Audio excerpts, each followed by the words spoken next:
Hello everyone. आज ये हमारी धोती सलवार की स्टिचिंग है जो सिल के बिल्कुल इस तरह से रेडी हो जाएगी। इसका लुक इस तरह दिखाई देगा,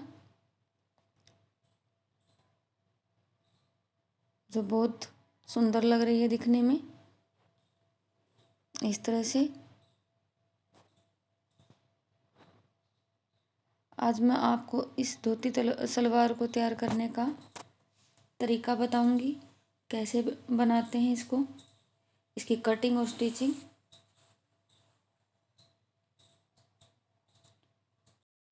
ये मेरे पास 2.5 मीटर रियोन फैब्रिक है।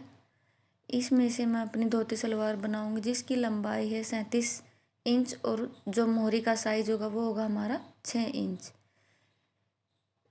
इसको बनाने से पहले हम कपड़े को एक सार करेंगे। एक सार करने के लिए हम कपड़े को पहले हमने 4 फोल्ड किया है और इसकी लंबाई मापेंगे। यहाँ पर मैंने 47 इंच पर मार्क किया है ताकि मैं इसके जो चारों पल्ले हैं उनको बराबर बराबर कर सकूँ, नीचे से किसी भी तरह का इसमें तिरछापन ना रहे कपड़े के अंदर। इसलिए मैंने यहाँ पर नीचे से इसको थोड़ा सा कट कर लिया है। इस तरह से हमारा कपड़ा है वो बराबर हो गया है। अब मैं कपड़े को डबल फोल्डिंग में उठाऊंगी और डबल फोल्ड कर किए हुए कपड़े को अब मैं यहाँ पर इसको ट्रायंगल शेप में इसको फोल्ड करूँगी। इस तरह से, इस तरह मैंने कपड़े को ट्रायंगल फोल्ड कर लिया है, त्रिकोण बना लिया है कपड़े का। यहाँ पर जितना भी एक्स्ट्रा फैब्रिक बाहर निकल के आया है इसको यहाँ से कट कर दूँगी, क्योंकि चारों जो पल्ले हैं वो यहाँ पर बराबर होने चाहिए।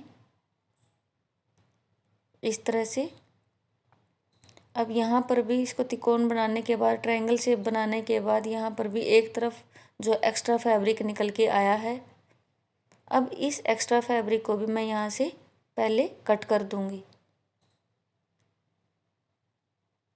इस तरह से ये हमारी एक तिरछी जो कपड़ा है वो रेडी हो गया है। जिस तरह हमें कटिंग करनी होती है, ये कटिंग का एक मेथड है धोती सलवार को कट करने का। यहाँ से हम 6 इंच या फिर 6.5 इंच पर एक निशान लगाएंगे। मैंने यहाँ पर 6.5 पर एक निशान लगाया है। अब यहाँ से हम साइज लेंगे, वो लेंगे हम यहाँ पर 31 इंच, क्योंकि जो हमारा पूरा जो माप तैयार है वो है 37 इंच। 6 इंच की हम बेल्ट डालेंगे। अगर हम नीचे से मापेंगे तो भी हमारा 37 इंच ही बनेगा वो। अब हम यहाँ से आसन का निशान लगाएंगे, जहाँ से हमारे चारों पल्ले खुले हुए हैं इस तरफ 10 इंच के ऊपर। अब यहाँ से 10 इंच से हम 2 इंच के ऊपर निशान लगाएंगे। इस तरह से 2 इंच अंदर हम यहाँ पर निशान लगाएंगे। अब इन निशानों को हम यहाँ पर मिला लेंगे इस तरह से। अब यहाँ पर हम कर्व शेप डालेंगे आसन के लिए। अगर आपका ज़्यादा हैवी साइज है किसी का तो हम यहाँ पर 2.5 इंच 3 इंच तक आसन ले सकते हैं। इस तरह से जो हमारे ये निशान लग के तैयार हो गए हैं, अब इस निशान को उस निशान के साथ उधर एक निशान लगा करके हम यहाँ से उसको मिला लेंगे इस तरह से। इंची टेप रख के हम यहाँ पर एक सीधा निशान लगाएंगे।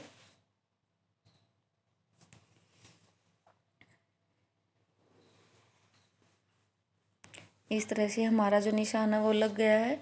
अब हम इस निशान से कपड़े को कट करेंगे इस तरह से। ये जो हमारी कटिंग हो गई है, इधर हमारा आसन है। यहाँ से हमारी जो लेयर बननी है, इधर हम यहाँ पर जहाँ पर हमारा 2 इंच आता है वहाँ पर हम निशान लगाएंगे इस तरह से। ये देखना, इस तरह से हमने यहाँ पर एक निशान लगा लिया 2 इंच पर। ये हमारा 2 इंच है इस तरह, और इस कपड़े को हम यहाँ पर कट कर देंगे इस तरह से। ये हमारा एक मेथड है कटिंग करने का। अब हम यहाँ से आसन को कट करेंगे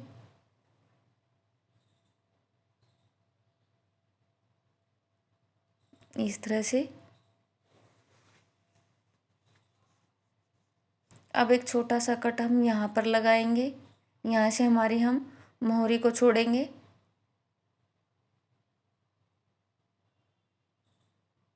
हम इस सलवार को एक तरफ करके अब हम बेल्ट का कपड़ा निकालेंगे। बेल्ट का कपड़ा निकालने के लिए हमने ये जो कपड़ा साइड में से निकाला था इसको उठाएंगे और इसमें से हम पहले बेल्ट निकालने के लिए उसको करेंगे। 6 इंच की हमारी बेल्ट रेडी होगी। 1.5 इंच का हमारा नीफा होगा और 1/2 इंच उसके अंदर फोल्डिंग के लिए लेंगे। तो इसलिए टोटल जो बेल्ट होगी हमारी वो होगी हमारी 8 इंच की। हम बेल्ट कट करेंगे इसके अंदर। 6 इंच की बेल्ट है इसीलिए हमने यहाँ पर आसन के पास 31 इंच पर निशान लगाया था। अब 8 इंच की बेल्ट तैयार करने के लिए हमने कपड़े के अंदर जोड़ाया है, तो हमने ये बेल्ट रेडी कर ली है। और जो बेल्ट का हमारा जो साइज़ है वो है हमारा 24 इंच। 8 इंच चौड़ी और 24 इंच लंबी है, मतलब 48 इंच के 24 इंच के 2 टुकड़े हमने बनाए हैं। 48 बनेगा टोटल इसका जो लेंथ होगी। इस तरह हमारी 8 है। जो बेल्ट का जो साइज़ है वो हमारा जो इफ़ का साइज़ होता है उसके अकॉर्डिंग लिया जाता है। अब ये हमने सलवार के दोनों अलग अलग पोर्शन बना लिए हैं। अब हम इसको यहाँ से 2 इंच कट किया था, इसको यहाँ से स्टिच करेंगे। इस तरह खोलने के बाद कुछ इस तरह से ये इसको हम यहाँ पर स्टिच करेंगे इस तरीके से। और दोनों पोर्शन को हम इसको भी यहाँ पर स्टिच कर लेंगे इस तरह से। दोनों को यहाँ पर हमारी फल पड़ेंगी फिर जो हमारी धोती सलवार के अंदर डलती हैं। इस तरह से हमने इसको यहाँ पर स्टिच कर लिया है। अब हम यहाँ पर जहाँ से हमने मोहरी को छोड़ना है पहले हम उसकी भी सिलाई कर लेंगे। इस तरह से जहाँ से हमने कट लगाया था उस कट से यहाँ तक इस तरह से फोल्ड करेंगे, जैसे हम अपने सूट के पल्लों को फोल्ड करते हैं इस तरह से।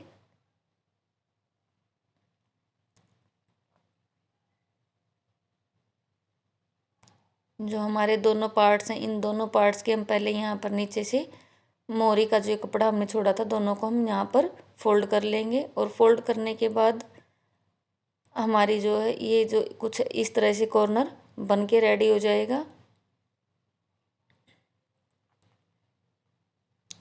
अब हम जहाँ पर हमने 2 इंच की सिलाई लगाई थी अब हम उसको यहाँ पर इस तरह से रखेंगे, उस कॉर्नर को इस तरह से सीधा करके। और फिर हम बेल्ट के इन टुकड़ों को यहाँ पर इस तरह से रखेंगे। दोनों को मैंने अभी स्टिच नहीं किया, दोनों अलग अलग हैं।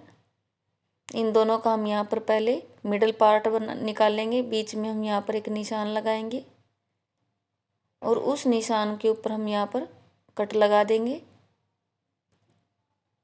और यहाँ पर हम इसमें अब हम चौक के साथ भी निशान लगा देंगे ताकि वो अच्छे से हमें दिखाई दे इस तरह से। और इस निशान को यहाँ तक हम बेल्ट डालेंगे दोनों तरफ। जो हमने निशान बनाया था उसको बीच में सेंटर पॉइंट पर रखते हुए दोनों तरफ इस तरह से हम यहाँ पर प्लेट्स डालेंगे। और दोनों तरफ की प्लेट्स का जो फेस होगा वो आमने सामने होगा दोनों का, एक दूसरे के सामने हम फेस करते जाएंगे। इस तरह से जैसे मैं डाल रही हूँ बिल्कुल ऐसे ही प्लेट्स डलेंगी इसमें।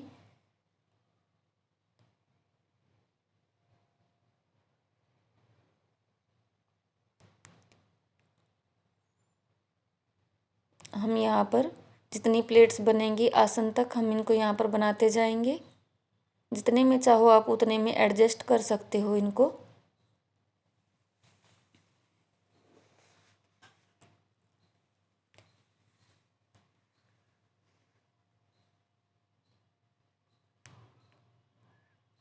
इस तरह से हम बराबर बराबर कपड़ा लेते हुए और बराबर बराबर साइज की प्लेट्स बनाएंगे।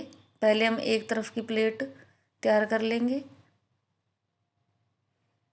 इस तरह से हमारी जो प्लेट्स हैं वो बन गई हैं एक तरफ, और हमारा जो आसन है वो मिल गया है बेल्ट के साथ। अब हम इनके ऊपर एक कंचा टाका लगाएंगे सुई के साथ। आप चाहो तो यहाँ पर पिन के साथ भी इनको एडजस्ट कर सकते हो। इस तरह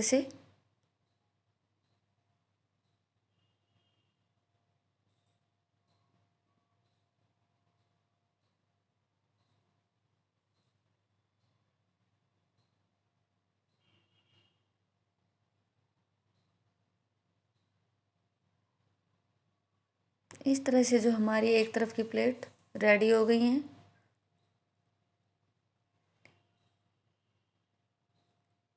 अब हम इसी तरह से दूसरी तरफ की प्लेट्स भी डालेंगे। जो हमने वो 2 इंच का जो कट लगा के जो सिलाई की थी, वो हमारा वो बीच का सेंटर पॉइंट बना है, वो यहाँ पर आएगा, जहाँ पर ये मेरा हाथ है सेंटर पॉइंट पर।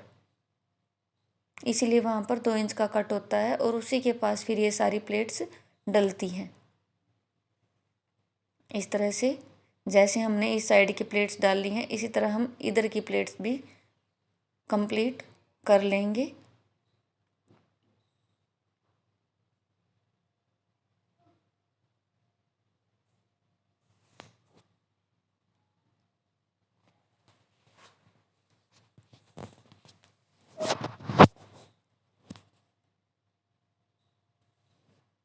यहाँ पर हम साया मापेंगे भी, जितना कपड़ा हमने उस साइड छोड़ा है उतना ही हमारा इधर भी होना चाहिए, चाहे वो कितना भी हो सकता है। यहाँ पर मेरा ये 5.5 इंच कपड़ा बचा दोनों तरफ,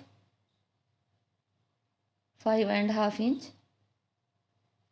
अब मैं इनके ऊपर भी अब कच्चे टाका लगा दूंगी सुई के साथ, ताकि जो मेरी प्लेट्स हैं वो सेट हो जाए अपनी जगह पर।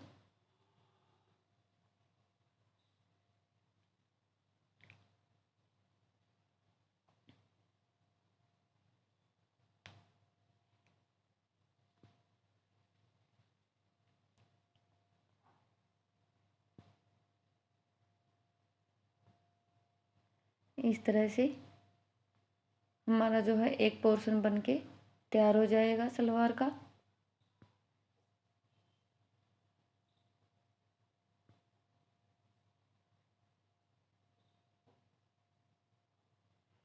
ये हमारी जो प्लेट्स हैं वो बन के तैयार हो गई हैं। इस तरह से अब हम इनको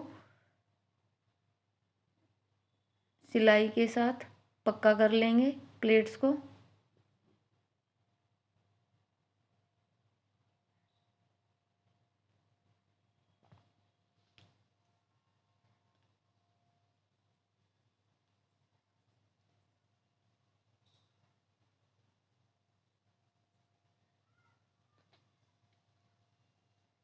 इस तरह से हम सभी प्लेट्स के ऊपर सिलाई लगा देंगे पहले, जैसे हम नॉर्मल सलवार के अंदर तैयार करते हैं, बिल्कुल वैसे ही।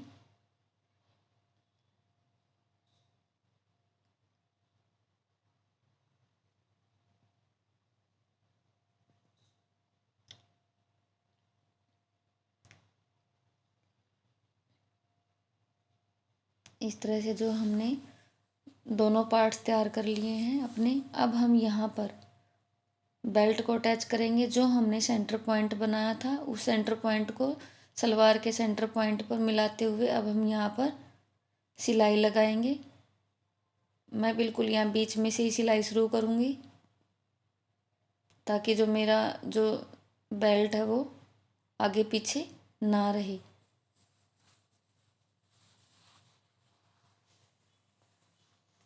इस तरह से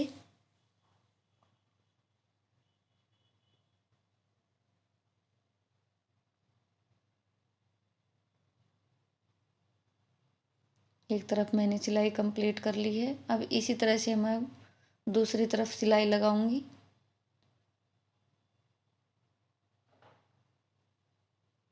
यहाँ पर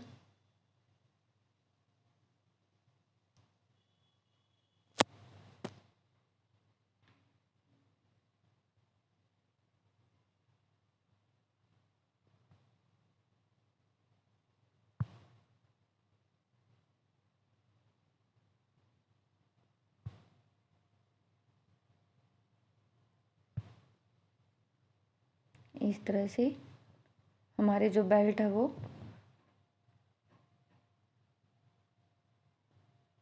अटैच हो जाएगी। हम टांके को यहाँ पर पक्का करेंगे साइड में।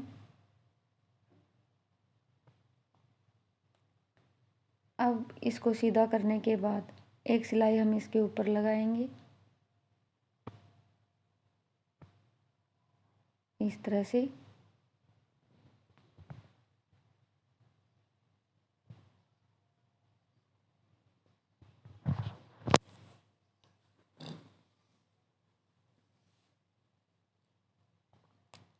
इस तरह से हमारी जो ये एक पार्ट कंप्लीट हो जाएगा सलवार का। जिस तरह हमने इसको कंप्लीट किया इसी तरह हम दूसरे पार्ट को भी कंप्लीट कर लेंगे और जो हमारी जो सलवार का गेटअप होगा वो कुछ इस तरह से आएगा। ये हमारा बिल्कुल रेडी पोर्शन है एक सलवार का। अब इसी के तरीके से जो हमने दूसरे पोर्शन को भी तैयार किया है, ये हमारी जो ये फ्लेयर होंगी वो कुछ इस तरह से होंगी।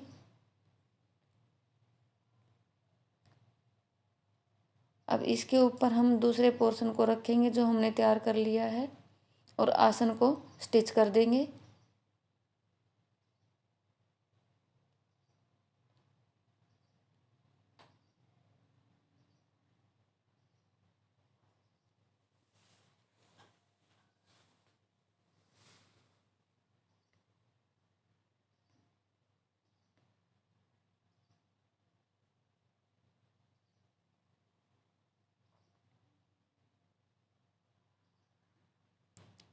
ये हमने आसन की सिलाई कंप्लीट कर दी है।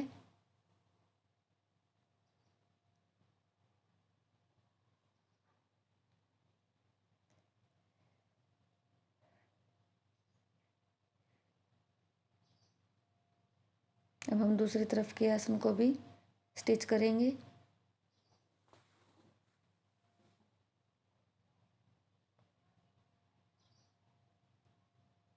इस तरह से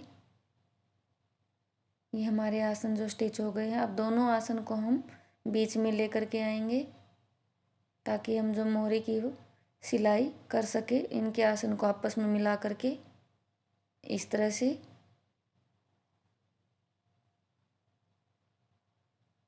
यहाँ पर जहाँ तक हमने इस पे सिलाई करी थी और जो हमने यहाँ पर कट लगा था 6.5 इंच पर, यहाँ पर हम दोबारा एक निशान लगाएंगे और यहाँ से इस तरह से हम नीचे से इसकी सिलाई कर देंगे।